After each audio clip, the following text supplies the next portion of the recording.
السلام عليكم ورحمة الله وبركاته. رب اشرح لي صدري ويسر لي أمري واحلل عقدة من لساني يفقهوا قولي رب زدني علما. எல்லாம் வல்ல இறைவனின் நல்லடியார்களே, இந்த குர்ஆன் வாழ்வியல் ஆராய்ச்சி வகுப்பில்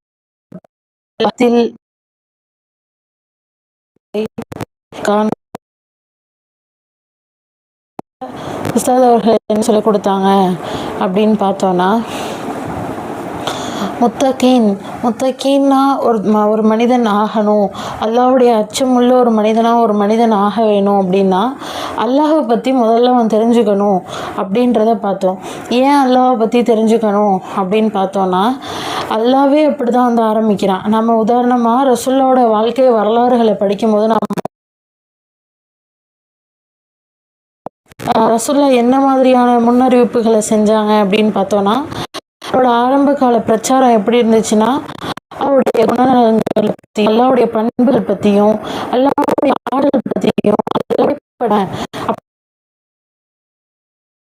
ரசூலுல்லாஹ் போதிச்சிருக்காங்க. அதுக்கப்புறம் ரசூலுல்லாஹ் மதீனாவுடைய வாழ்க்கையில் போனதுக்கு அப்புறமா தான் இதை செய்யுங்க, இதை செய்யாதீங்க, சத்தியம் எது அசத்தியம் எது அப்படின்னு சொல்லிட்டு அதை போதிக்கக்கூடியவங்களா மாறினாங்க. அப்போது அப்படின்றது அல்லாஹ் அறியணும் அப்படின்றது இது மூலியமா நமக்கு தெரிய வருது. அல்லாஹ் பற்றி அறிஞ்சாதான் நம்ம வந்து ஒரு முத்தகீனா தெரிய வருது. தெரிஞ்சதுனாலதான்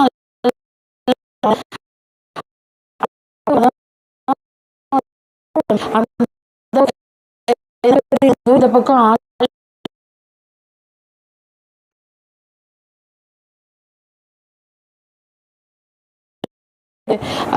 போர் புரிஞ்சது வந்து அதிகமான பேர் அந்த பக்கம் போர் புரிஞ்சும் அல்லாஹ் வந்து வெற்றியை கொடுத்தான் இல்லையா, அது மூலியமா அல்லாஹ்வுடைய ஆற்றல் வெளிப்பட்டுச்சு. இந்த மாதிரி பல அத்தாட்சிகளை வந்து அல்லாஹ் கொடுத்துருக்குறான். அப்போது ஒரு முத்தகீனா ஒரு மனிதன் ஆக வேணும் அப்படின்னா அதுக்கு வலியுறுத்தக்கூடிய வசனங்கள் அல்லாஹ்வை வணங்குறதும் அல்லாஹ்வுக்கான கடமைகளை செய்கிறதும் அல்லாஹ்வை நம்புறதும் இதெல்லாம் வந்து ஒரு அடித்தளமாக அதோட ஒன்றோடு ஒன்று பின்னி பிணைஞ்சு இருக்குது அப்படின்றத நம்மளால உணர முடியுது. அது வலியுறுத்துகிற விதமான வசனங்களை வந்து உஸ்தாத் அவர்கள் வந்து எடுத்துக்கூடுறாங்க.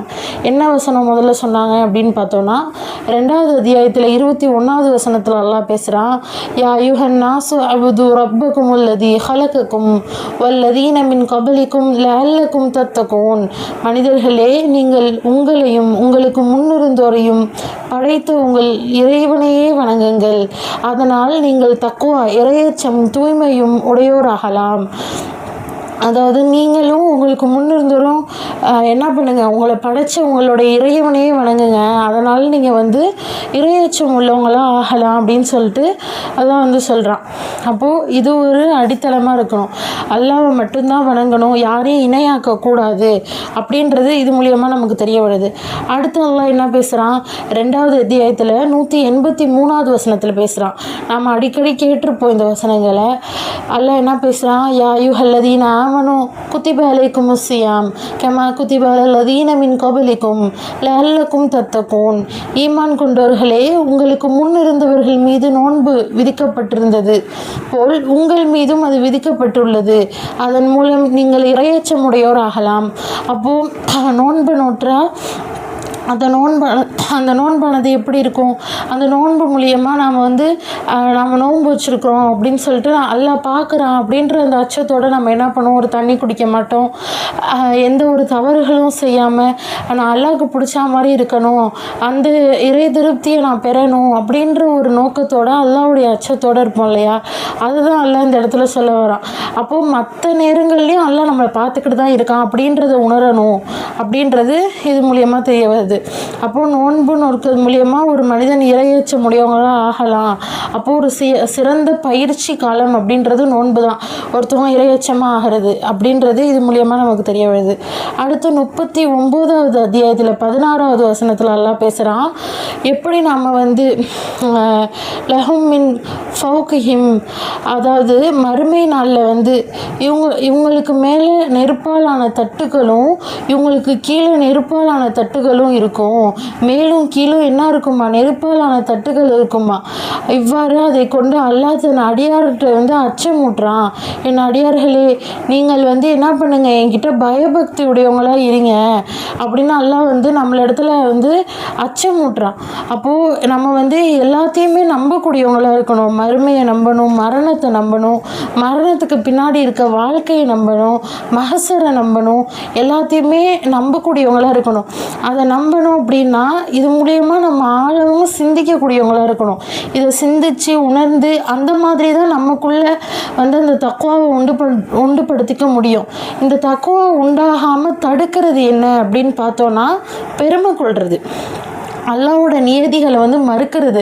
அல்லாவோட நியதிகள்னால் சுன்னத்துல்லா, அல்லாவோட நியதிகளை மறுத்து ஒருத்தவங்க பெருமை கொண்டாங்கன்னா அவங்களுக்குள்ளே வந்து குரான் வந்து உள்ளர போகவே போகாது. அவங்க வந்து கர்வமோடையும் பெருமையோடையும் இருந்தோன்னாக்கா குரான் நமக்குள்ளே வரவே வராது. அவங்க வந்து நேர்வழியும் பெற முடியாது.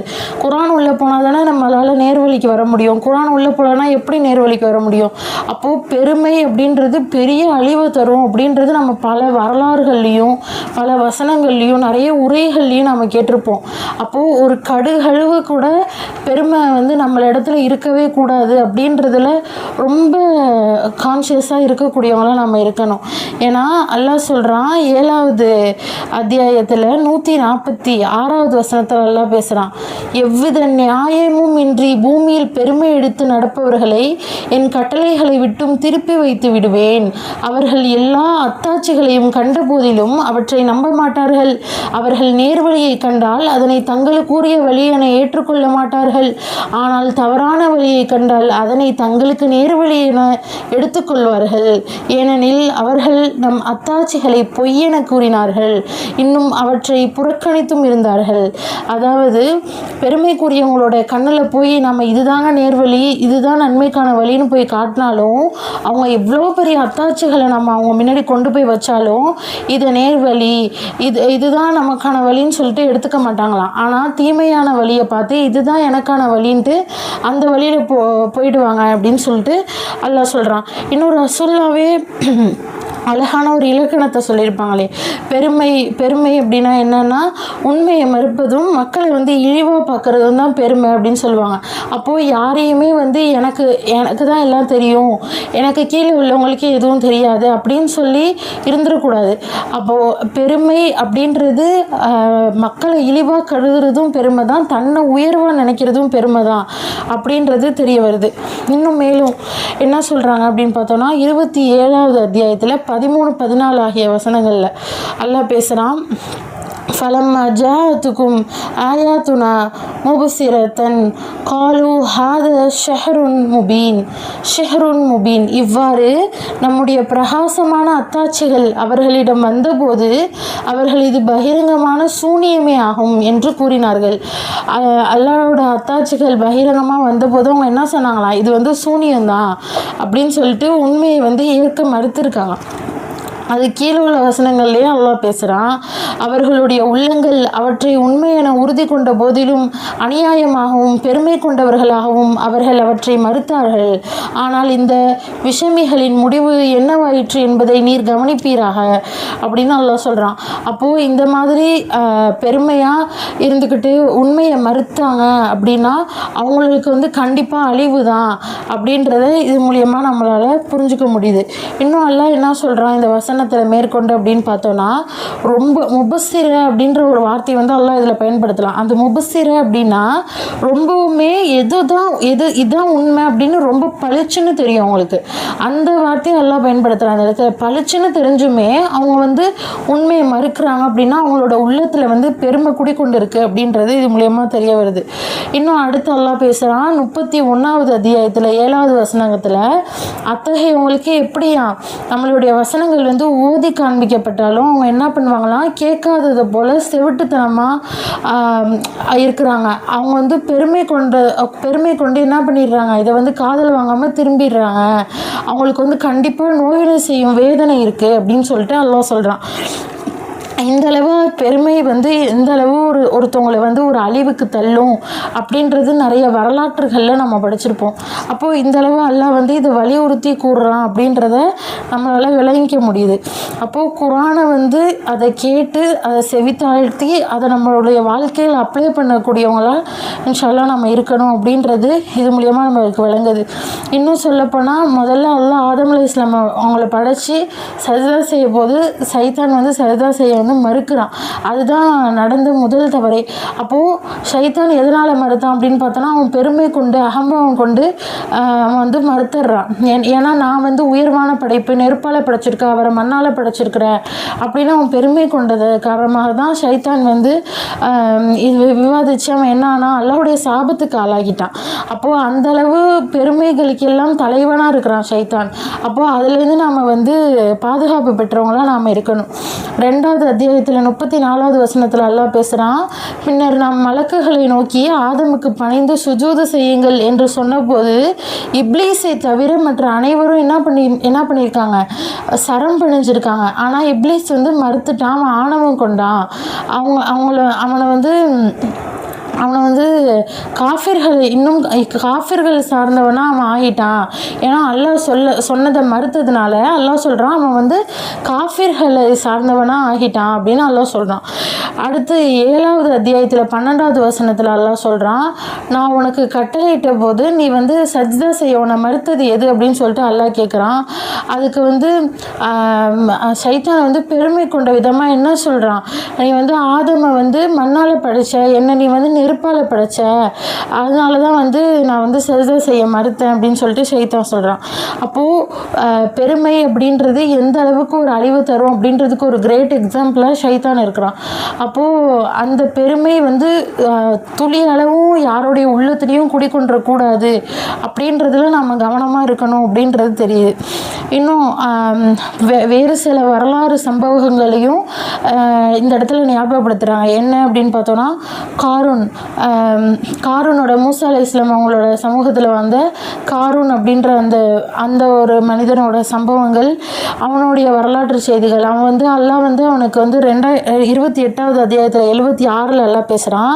அவனுக்கு வந்து அல்லாஹ் வந்து நிறைய செல்வங்களை கொடுத்தும் அந்த செல்வங்கள் வந்து எவ்வளோ பெரிய செல்வங்கள்னு பார்த்தா அதை வந்து அந்த செல்வங்களை பூட்டி பாதுகாக்கக்கூடிய அந்த சாவியை கூட சுமக்கிறதுக்கு ஒரு பெரும் கூட்டம் இருப்பாங்களாம்.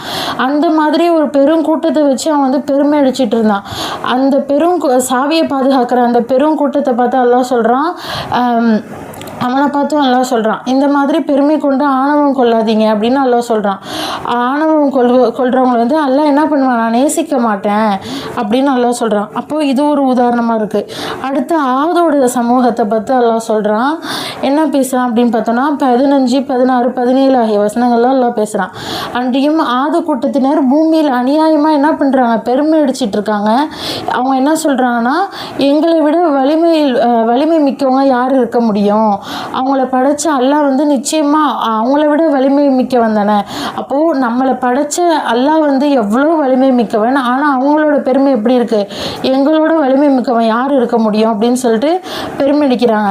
அதனால என்ன பண்ணுறோம், அல்லாஹ் வந்து இந்த உலக வாழ்வில் வந்து அவங்களுக்கு கண்டிப்பாக இழிவு தரும், வேதனை இருக்கும் அப்படின்றத அல்லாஹ் வந்து சுட்டி காட்டுறான். என்ன அல்லாஹ் சொல்கிறான்னா, இவ்வுலக வாழ்வில் அவர்கள் இழிவு தரும் வேதனையை சுவைக்கும்படி செய்ய கெட்ட நாட்களில் அவர்கள் மீது ஒரு கொடிய புயல் காற்றை அனுப்பினோம். மேலும் மறுமையில் உள்ள வேதனையோ மிகவும் இழிவுள்ளதாகும். அன்றியும் அவர்கள் எவராலும் உதவி செய்யப்பட மாட்டார்கள். அப்போது அல்லாஹ் வந்து அவங்க மேலே வந்து ஒரு காற்று அனுப்புகிறான். அந்த காற்று அனுப்பி கொடிய புயல் காற்று அனுப்பி அல்லாஹ் வந்து அவங்களுக்கு வந்து வேதனை செய்கிறான் அப்படின்றத இது மூலியமாக நம்மளால தெரிஞ்சுக்க முடியுது. அப்போ பெருமை அப்படின்றது இருந்தால் எவ்வளோ பெரிய அழிவுகளை பெற்றுத்தரும் அப்படின்றது நம்மளால் புரிஞ்சுக்க முடியுது. இன்னும் 18 34வது வசனத்தில் எல்லாம் பேசுகிறான். இன்னும் அவருக்கு வேறு கனிகளும் இருந்தன. அப்போது அவன் ஒருத்தவன் வந்து இது ஒரு 2 தோட்டக்காரர்கள் பேசக்கூடிய ஒரு சம்பவம். 2 தோட்டங்களுமே நல்ல விளைச்சல் உள்ள ஒரு தோட்டமாக இருக்குது. அதுக்கு இடையில வந்து ஆறுகள் ஓடக்கூடிய ஒரு அழகான தோட்டமாக இருக்குது. ஆனால் அதில் வந்து ஒரு தோட்டக்காரர் என்ன பண்ணுறாரு அப்படின்னு பார்த்தோன்னா, அவனுக்கு வந்து அவன் என்ன பண்ணுறான் அப்படின்னா, என்னோட தோட்டத்தில் வந்து ஆள் பலம் அதிகம், எனக்கு உன்னோட பொருள் நான் அதிகமாக இருக்கேன் அப்படின்னு சொல்லிட்டு ஒருத்தன் வந்து பெருமை தட்டிக்கிறான். அந்த பெருமை தட்டினவன் வந்து என்ன பண்ணுறான், தீங்கி இழைத்தவனாக ஆயிடுறான். அவனை வந்து அல்லாஹ் வந்து அவனோட இதை வந்து அழிச்சிட்றான் அப்படின்றத நம்மளால் பார்க்க முடியுது. அப்போ பெருமை கண்டிப்பாக என்ன பண்ணணும்னா அதுக்கு ஒரே ரிசல்ட்டு அழிவு தான் அப்படின்றது இந்த மாதிரியான சம்பவங்கள் மூலியமாக நம்மளால் புரிஞ்சுக்க முடியுது. அடுத்து அதில் வந்து ஃபிரௌன் எப்படி வந்து பெருமையாக மாறுதட்டி கொண்டான், அப்போ அவனோட அழிவு எப்படி இருந்தது அப்படின்னு நம்ம எல்லாருக்குமே தெரியும். அப்போ அதே மாதிரி அல்லாஹ் சொல்கிறான் 28வது அத்தியாயத்தில் 38வது வசனத்தில் எல்லாம் பேசுகிறான். இன்னும் ஃபிரௌன் சொன்னான், என்ன சொல்கிறான் அப்படின்னா, ஒரு ஹாமானை பார்த்து சொல்கிறான், களிமண்ணை வச்சு தீயை முட்டி நீங்கள் என்ன பண்ணுங்க, செங்கலை கொண்டு ஒரு பெரிய உயரமான மாளிகையை கட்டுங்க, அதுக்கு மேலே ஏறி இந்த மூசாவோட இறைவனை வந்து நான் பார்க்கணும் அப்படின்னு சொல்லிட்டு அவன் சொல்கிறான். அதுக்கு அல்லாஹ் என்ன சொல்கிறான், இவன் வந்து பொய்யர்களில் நின்றும் உள்ளவர் அப்படின்னு சொல்லிட்டு ஃபிரௌன் சொல்கிறான் மூசா அலைஹிஸ்ஸலாமை பார்த்து. அடுத்து வர வசனத்திலேயே வந்து அல்லாஹ் என்ன சொல்கிறான்னா, மேலும் அவனும் அவனுடைய படைகளும் வந்து பூமியில் என்ன பண்ணாங்க, நியாயம் இல்லாமல் பெருமை அடிச்சிட்டு இருந்தாங்க. அவங்க நம்மிடம் நிச்சயமாக திரும்பி வரமாட்டாங்கன்னு சொல்லிட்டு அவங்க நினச்சிக்கிட்டாங்க.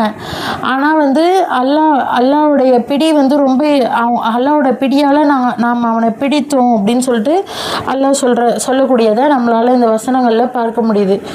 ஃபிரௌனுக்கும் இப்போ பெருமையால் தான் அழிவு அப்படின்றது நம்மளால் புரிஞ்சுக்க முடியுது. இன்னும் 2வது அத்தியாயத்தில் 206வது வசனத்தில் அல்லாஹ் பேசுகிறான், இதா கீழலஹு தக்குல்லா அஹ்ததுஹு, அல்லாஹ்வுக்கு அஞ்சிக்கொள் என்று அவனிடம் சொல்லப்பட்டால் ஆணவம் அவனை பாவத்தின் பக்கமே இழுத்து செல்கிறது. அவனுக்கு நரகமே போதுமானது, நிச்சயமாக நரகமானது தங்குமிடங்களில் மிக கேடானதாகும். அப்போது நரகம் அப்படின்றது தங்குமிடலில் மிக கேடானது. பெருமையை கொண்டு ஆணவம் கொண்டு இருக்கவங்களுக்கு அழிவும் நரகமும் தான் பரிசாக கிடைக்கும் அப்படின்றது இந்த கிளாஸ் மூலியமாக நம்மளுக்கு தெரிய வருது. இப்போது நாம் என்ன பண்ணணும் அப்படின்னு பார்த்தோன்னா, யாருடைய உள்ளத்துலேயும் பெருமை அப்படின்றது எந்த ஒரு ரூபத்துலையாவது உள்ளே வந்துடும். அவங்களோட படிப்பு மூலியமாக, அவங்களோட துறை மூலியமாக, அவங்களுக்கு தெரிஞ்ச சில விஷயங்கள் மூலியமாக, சாதாரணமாக உள்ளதில் கூட அவங்களுடைய நாவலையும் அவங்களுடைய எண்ணங்கள்லேயும் செயல்கள்லேயும் வெளிப்பாடு தெரிஞ்சிடும் அவங்க பெருமையாக இருக்கிறது. அப்போது நாமளே சுய பரிசோதனை செஞ்சு நம்மளை நாமளே திருத்தி கொள்ளணும். எனக்கு என்ன மாதிரி பண்ணும்போது இந்த பெருமை வருது, இதை நான் எப்படி வந்து வராமல் தடுக்கிறது, இதற்கான வழிகள் என்ன அப்படின்னு சொல்லி அதை நம்ம வந்து தெரிஞ்சுக்கக்கூடியவங்களாக இருக்கணும். என்னோட ஒரு சுய அனுபவத்தை வந்து இந்த இடத்துல நான் பகிர விரும்புகிறேன். என்னுடைய ரொம்ப நெருக்கமான ஃப்ரெண்டு ஒருத்தவங்க வந்து நல்லா படிப்பாங்க, 12th ஸ்டாண்டர்ட் வரையுமே நல்ல ஹை ஸ்கோர் பண்ணுறவங்க, நல்லா ஸ்கோர் பண்ணவங்க. ஆனால் 12th ஸ்டாண்டர்ட் வந்து பயாலஜி மேக்ஸ் குரூப் தான் படித்தாங்க, டாக்டர் ஆகணும் அப்படின்னு சொல்லிட்டு அந்த ஒரு இதோட அந்த ஸ்கோப்போட அந்த குரூப் தான் படித்தாங்க. ஆனால் அவங்க திடீர்னு என்ன பண்ணிட்டாங்க, நான் வந்து டாக்டர் ஆக மாட்டேன், நான் அதுக்காக நான் ட்ரை பண்ணல, இன்னும் சொல்லப்போனால் அவங்களுடைய வீடுகளில் அனுமதிச்சுமே நான் ஆகலைன்னு சொல்லிட்டு நார்மலாக ஒரு பிஏ இங்கிலீஷ் படிக்க போகிறேன்னு வேற ஒரு துறையில் போயிட்டாங்க. ஏன் இப்படி போனேன் அப்படின்னு கேட்டதுக்கு, டாக்டர் ஆகிட்டா எனக்கு ஒரு பெருமை வந்துடும், அதனால நான் ஆகக்கூடாது அப்படின்னு சொல்லிட்டு அந்தளவுக்கு அவங்களுக்கு எல்லாம் அந்த ஹிக்மத்தை கொடுத்துருக்குறான். அவங்க அதுலேருந்து விடுபட்டுட்டாங்க. அந்த மாதிரியெல்லாம் இருக்கக்கூடிய மனிதர்களை நம்மளால் பார்க்க முடியுது. அப்போது பெருமை அப்படின்றது எந்த ஒரு ரூபத்தில் வேணாலும் நமக்குள்ளே வந்துடும். அப்போது அதை வரவிடாமல் தடுக்கக்கூடிய மக்களாக உங்களையும் என்னையும் அல்லாஹ் அதிலிருந்து பாதுகாத்துருள்வானாக என்று பிரார்த்தித்தவாறு இந்த வகுப்பை நிறைவு செய்கின்றேன். வாஹிர் தவானாக அல்ஹம்துலில்லாஹி ரப்பில் ஆலமீன். அஸ்ஸலாமு அலைக்கும்.